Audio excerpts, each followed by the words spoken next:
Yes, this is another video done in the dark. It's very early morning. I seem to be rising quite early these mornings. But I do go to bed early, so it makes sense. This video is about being evicted from my home while dealing with breast cancer. And what that was like. Excuse me.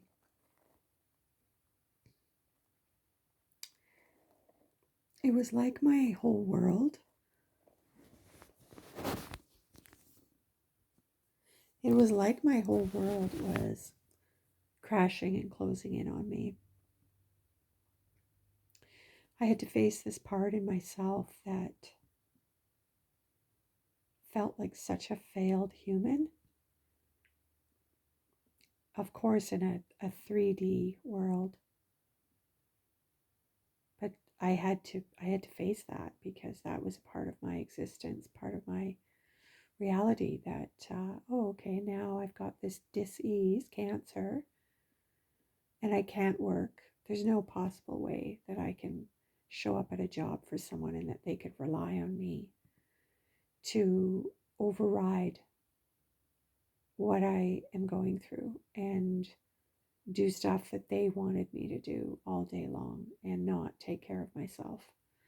So that was completely and utterly out of the question. Absolutely not any possibility of that at all.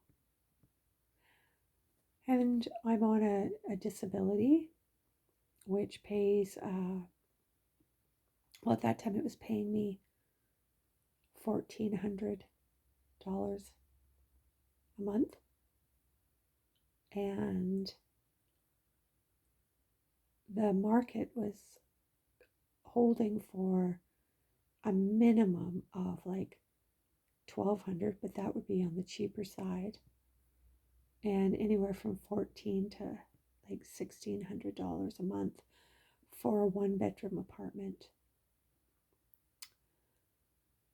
And I'm making, I have $1,400 a month and I've got nothing else coming in.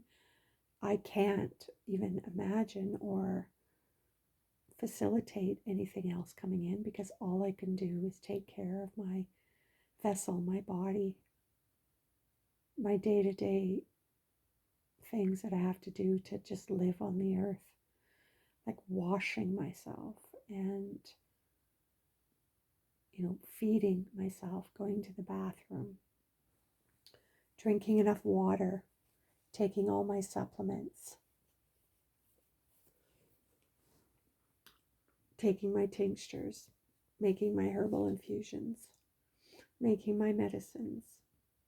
And I don't know about you guys, but I make everything from scratch. So there's a time space that's involved, a great deal of time space that is required to live that life of creating your own foods and medicines. So basically, I had a full-time job of looking after me.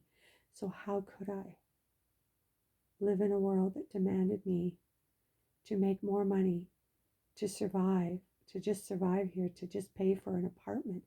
That's not food, that's not utilities, that's not anything else. So I sat in a extreme failure energy and just hopelessness, not knowing what I could do, where I would fit, wishing and hoping to die. It was just a fucking tragedy. It was an absolute tragic time. And if I allowed myself to move into that space, now it's tragic. It's just tragic for me. So I guess I'm still working through that failed part of the human being who thinks that this life and the way that this life is, if you're not making enough money in it, then you're a failed human being.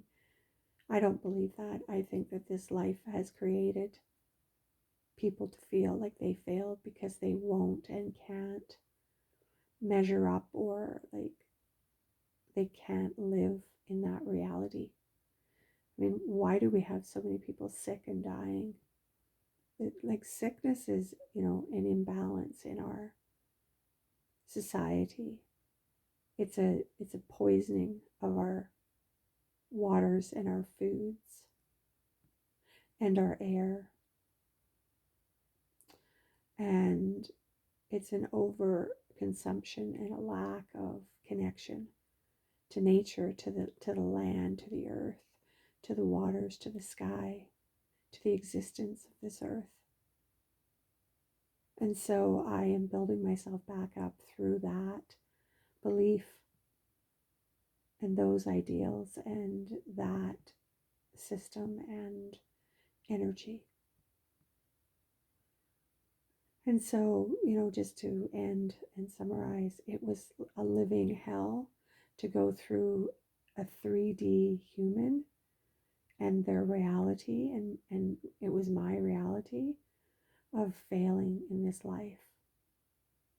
And it's not to say I don't still have that energy try to come in with me, but I work as hard as I can to live in a place where I'm creating and co-creating a new energetic reality of life, which is more in a 5D reality and higher,